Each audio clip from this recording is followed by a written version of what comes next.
Há minutos, presidente, recebi pelo telefone celular um apelo que transmito a Vossa Excelência e ao plenário do Senado Federal.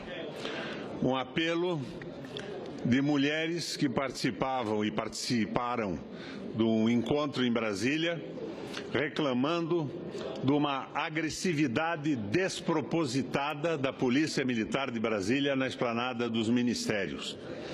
Eu faço aqui o registro, não é isso que queremos e não é isso que esperamos nesse momento delicado por que passa o nosso país. Presidente, dezenas de vezes eu vim a essa tribuna criticar a política econômica do governo federal. Talvez eu tenha sido o único senador persistente e insistente na crítica, anunciando um déficit que chegava a mais de 3%, quase 5%, diante do silêncio do plenário e da concordância dos senadores que disciplinadamente votavam as medidas do arroxo fiscal, da despropositada política de contenção. Então eu me sinto muito confortável hoje para conversar sobre esse processo de impeachment que tem duas naturezas, uma política e outra legal. No aspecto político, nós temos que observar que o arroxo fiscal, somado à crise internacional e a uma série de erros na condução da política econômica do governo brasileiro, levaram a uma brutal insatisfação popular. Uma insatisfação potencializada pela extraordinária agressão da imprensa, embalada por interesses geopolíticos dos países que disputam no mundo a hegemonia. O desespero pela posse das reservas minerais do Brasil, do petróleo, a utopia neoliberal, que é a moderna fantasia que toma conta da nossa mídia e que embala alegremente uma boa parte do Congresso Nacional. Essa insatisfação foi também alicerçada por uma relativa inabilidade da nossa Presidente da República nos seus contactos com o Congresso Nacional. Então, em determinado momento, surge esse movimento político do impedimento, que é uma espécie de referendo revogatório por parte do Congresso Nacional e que, como referendo revogatório, não está previsto na nossa legislação. A visão liberal sempre quis aprofundar o arroxo fiscal. Não há a menor sombra de dúvida que se contrapõe de uma forma programática, filosófica e decisiva às políticas anticíclicas que surgem a partir do Keynes e que tiveram início, na verdade, com Hjalmar Sachs na República do Weimar e depois mesmo na Alemanha de Hitler, resolvendo, por exemplo, o problema inflacionário numa semana. É a intervenção e a participação do Estado na contenção do processo inflacionário, o que na Alemanha se resolveu com as letras avalizadas pelo Banco Central em uma semana. Então, os remédios anticíclicos são os remédios que deveriam ser aplicados no Brasil. Mas toda essa visão liberal que repousa no Congresso Nacional, no Senado, e que estava incrustada no governo da República, de uma hora para outra, senadora Anastasia, se transforma no suporte decisivo do impedimento da Presidente da República. Eu lembro que eu protestava aqui e os ministros do meu partido defendiam a política do arroxo. Tinham como única solução o aperto, que num processo recessivo só poderia levar o Brasil aonde levou. O aumento da recessão, a queda do produto interno bruto e a uma crise de insatisfação popular realmente de proporções enormes. Mas o que acontece é que a solução disso era a mudança da política econômica. E o presidencialismo brasileiro não contempla o remédio do recall ou do referendo revogatório. O outro aspecto é o aspecto legal. O impeachment está inscrito na Constituição brasileira, mas ele depende de um crime de responsabilidade. E é evidente, senadores, que este crime de responsabilidade não ocorreu. E se ele tivesse ocorrido, teria ocorrido em 16 estados brasileiros, inclusive no estado do relator. Mas não ocorreu, e o Tribunal de Contas de Minas Gerais convalida todos os decretos de suplementação de verba emitidos pelo governo. E, a meu ver, convalida legalmente, porque isto não se constitui em nada mais que um artifício contábil para resolver um problema num momento de dificuldade. O Senado Federal solicita o mesmo tipo de decreto. O mesmo faz o Supremo Tribunal Federal e o Tribunal de Contas. Então, é uma prática consolidada no Brasil, feita anteriormente por muitos presidentes da República. Mas se utiliza o artifício do impeachment constitucional para estabelecer um recall de um governo, que aí eu acho que nós concordamos todos, senador Gereissati, que tem uma dificuldade enorme de subsistir por falta de apoio. Por falta de apoio pelos seus erros, por falta de apoio pela circunstância política internacional, por falta de apoio pelo arroxo fiscal, fundamentalmente, e pela falta rigorosa de habilidade na condução das coisas da República. Então, nós estamos diante do impasse. Mas esse impasse pode ser resolvido por um processo de impedimento sem base legal, pela quebra de um processo democrático que se consolida nos últimos anos? A mim, parece que não. Mas eu fico mais preocupado ainda, a minha preocupação se magnifica, quando eu vejo que nós estamos num processo sem esperança.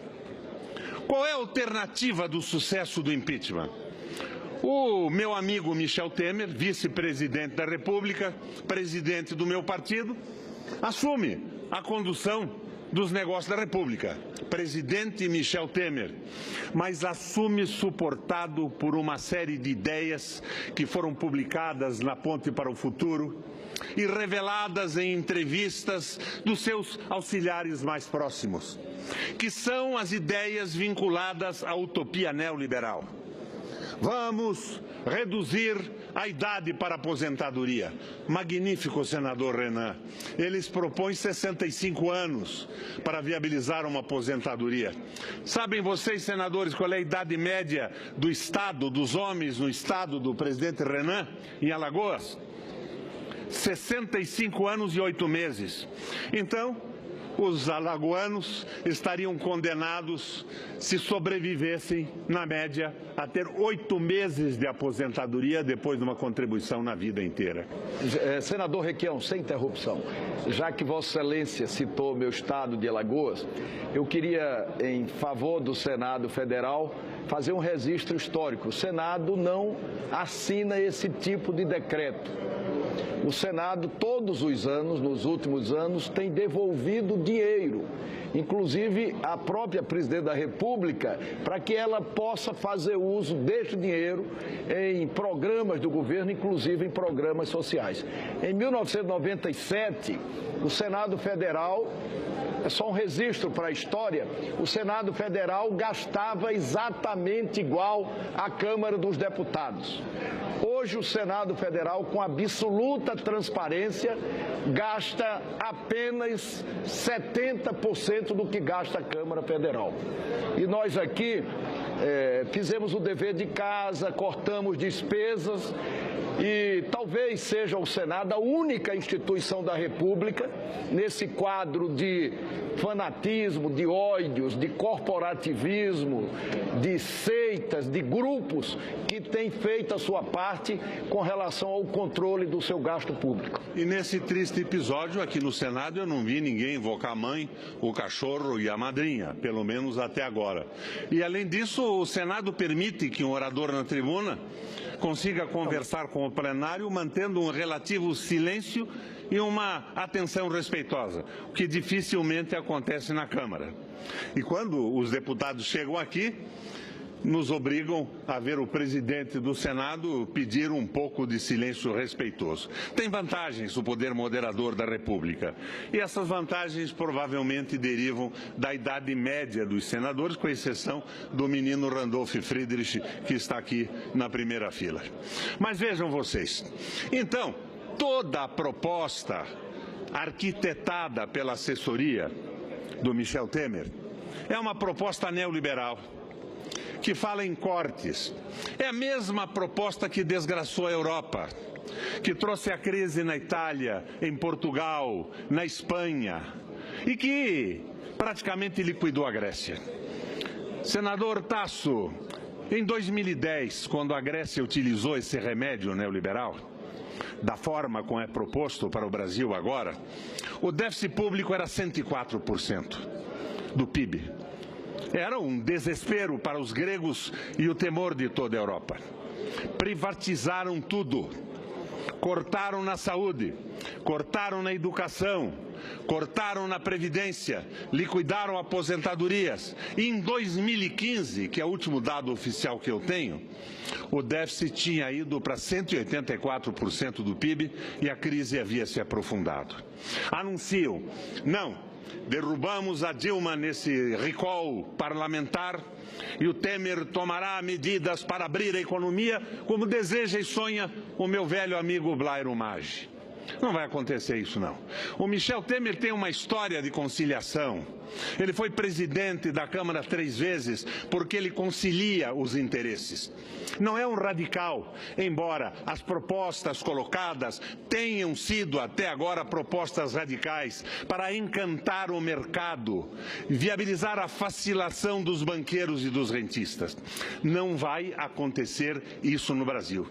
E as soluções que nós tínhamos que tomar são as antigas e conhecidas soluções anticíclicas. Não podemos revogar Keynes, temos que aprender com Horace Rigler e Almar Sachs e com o que ele fez na Alemanha.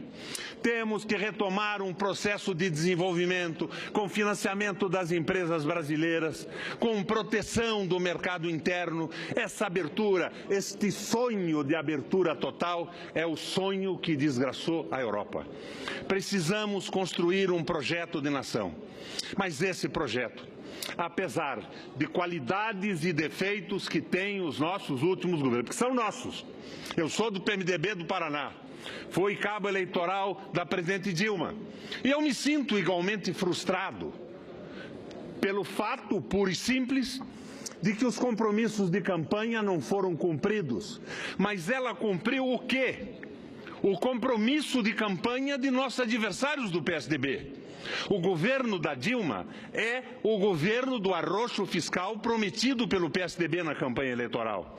Mas hoje eu vejo todo o grupo de oposição dizendo não, a Dilma errou, ela quebrou o Brasil e nós vamos consertá-lo com os remédios. Quais são os remédios? São os remédios da Dilma, que são iguais aos remédios do PSDB, elevados à 10ª potência.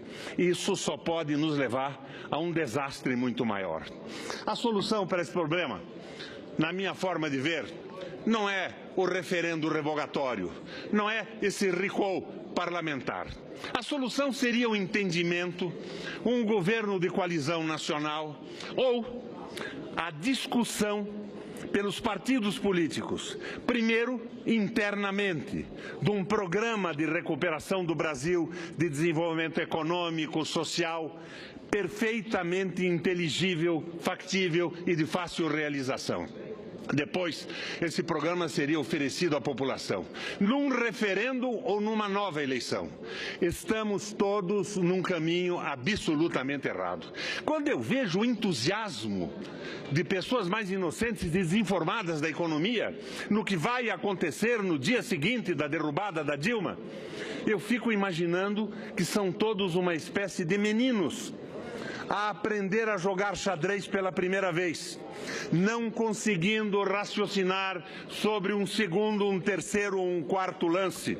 Eu vejo a inocência do meu amigo Ferraço, o seu ânimo na mudança, a sua esperança na modificação, mas eu vejo o desastre se aproximando, porque ninguém conserta esse país com o liberalismo que arrebentou a economia da Europa. Nós estamos no fim de um ciclo, o ciclo da soja e o desenvolvimento econômico e a satisfação da população viabilizadas pelo Lula, com o seu financiamento, os seus empréstimos consignados e o aproveitamento de um excedente da economia das commodities, que se encerra com a retração da China. Mas nós estamos com um entusiasmo que eu não sei de onde vem, a não ser que venha realmente da ignorância sobre a economia e sobre o que acontece no mundo, imaginando que vamos derrubar a Presidente da República e iniciar uma mudança com um ministério que tem algumas figuras notáveis, mas uma maioria de pessoas absolutamente inadequadas para o comando da República. O meu voto, que eu anuncio nesse momento, em nome do país, dos meus eleitores, dos 75 anos de vida e dos anos que me debrucei sobre o estudo da economia no mundo, é contra a besteira, a monumental asneira do impeachment da Presidente da República nesse momento. Muito obrigado, presidente.